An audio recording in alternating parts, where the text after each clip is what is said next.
Morning, it's day 2, and we're getting professional. We've got, the sun was coming in, it was spoiling the shot, so Taj is nipped off, got some blackout blinds. And we got some lights as well for, you know, just get the lighting perfect. I'm not used to this.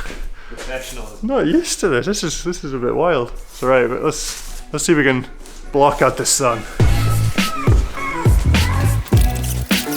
I've got it.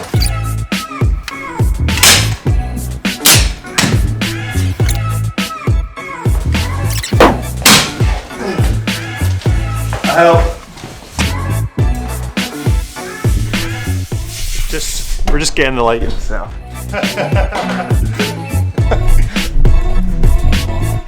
Oh yeah. So after hundreds of faff, I think we're good to go. Here's the build studio. So I think I've got all the parts to do it. What I'm gonna do is I'm gonna get all the little bits all ready, so like the fork steer cut, you know, the wheels, all tires and everything mounted, because then I want to do like a time lapse of then putting everything on the frame. So I'll do all the funny stuff first, and then we'll just hopefully be able to just put it together.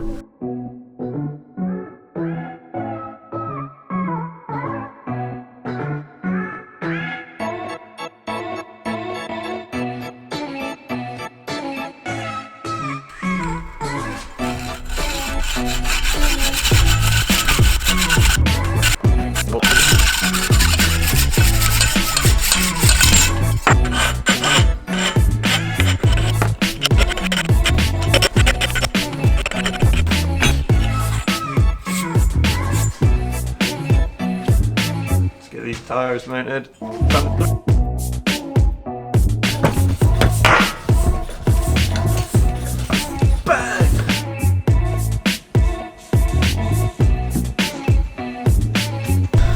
That was easy.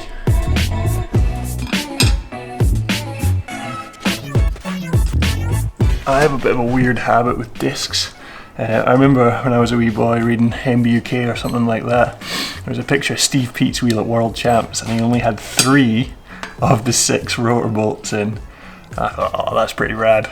I'm going to do that. And I did that, and then one time I was riding my bike, one of the rotor bolts fell out, and then when I hit the brakes, it sheared the other 2 off. So I've still kind of kept that going, but I'm going 4 bolts for redundancy. I've done it for the past, I don't know, 10 years. Never had an issue. So I'll continue.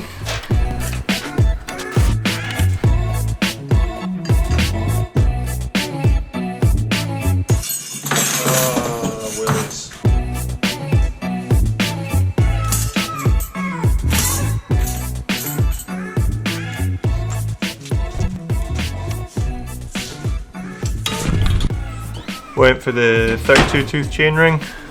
I'm not aiming to push any big gears at any big races, so just going for comfort. Considering these are Shimano's cheap cranks, they don't half look good. I think they're the best design ones they've done in ages. Polished.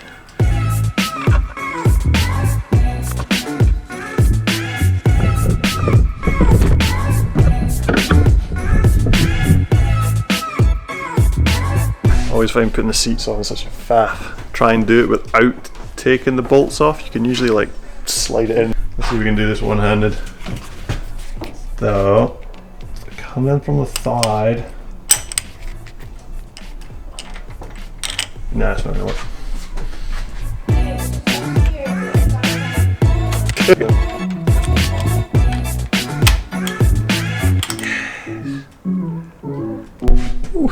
So while I think Santacruz makes some of the nicest frames going, there's one thing that they do that annoys me.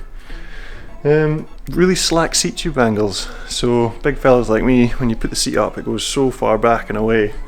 Got to run the seat just rammed forward in the rails. I could still do with putting it even further forward. This'll do.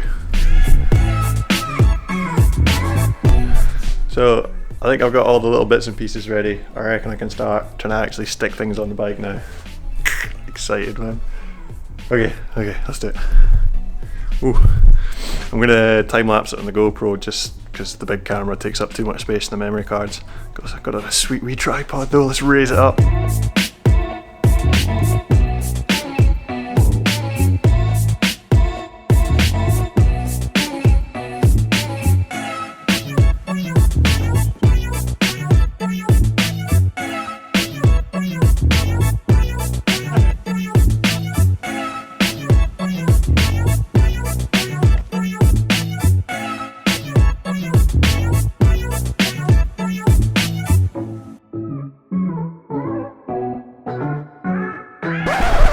So when you're planning a build, you go over it all in your head. You go through the bike piece by piece, make sure you got all the bits ordered.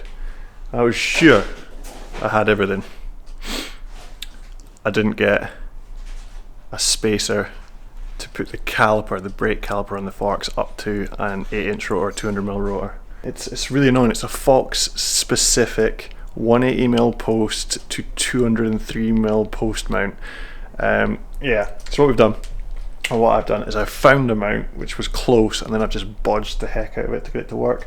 I'm not actually going to ride the bike like this. I will get a proper mount, but I couldn't not build it up, so yeah, we've bodged it.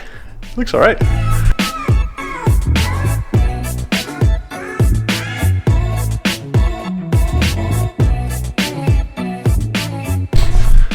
So I've got a cheeky wee technique I've just come up with. Just put the chain on, and you want to get the chain the perfect length. You want it long enough that when you bottom out your suspension and you're in your top gear, it's not going to mechanically lock and rip your mech off.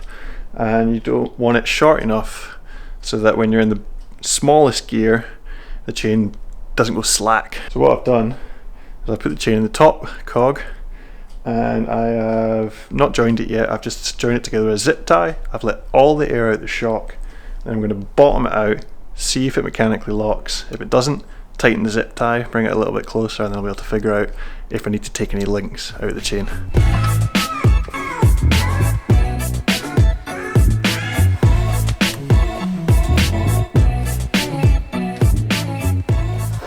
Cool. So deciphered that I can safely take out one link, so I'll do that.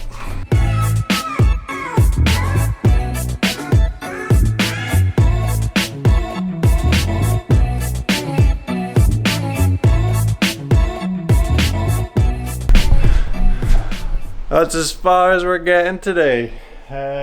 Still got to do dropper internal routing. Oh yeah, gotta get that brake mount as well. It looks so sick. Bounce time.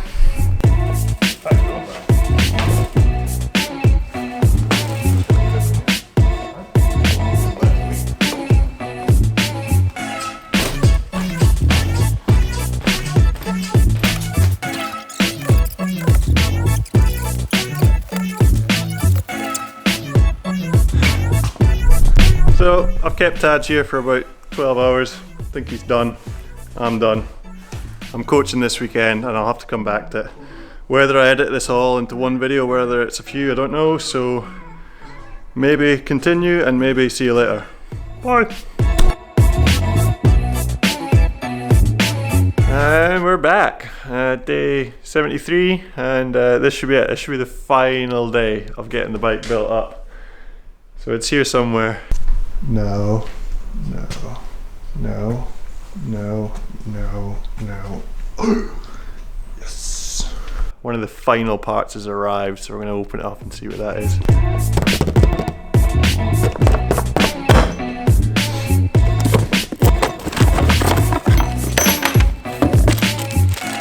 Big box for a tiny bit.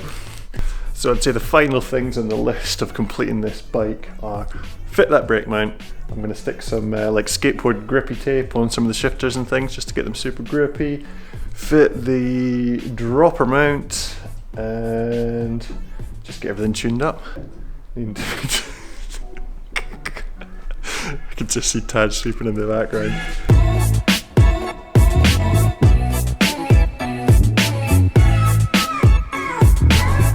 Time to fit this magic piece, the front brake mount. Currently got a mess of spacers and some other bodge mount on right now. So yeah, let's switch it over. Hopefully it'll look a bit cleaner. Oh, that's better. So much better. Now got to run the stealth dropper cable routing up through the frame. I've only done this once before, quite a while ago. Pretty sure. Connect to the post, run it through, match it to the lever, get the post the right height, and that'll give me the right length. I think.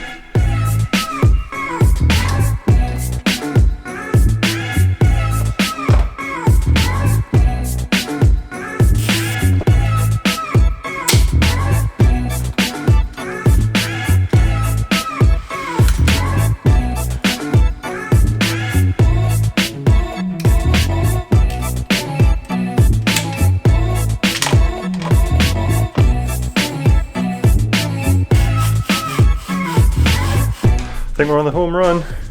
So final last little bit of rubber mastic tape, just in those bits that the chainstay protection just doesn't quite reach. That chain gets pretty flippin' leery when you're rattling down the hill. So a little bit of this, just keep it super quiet.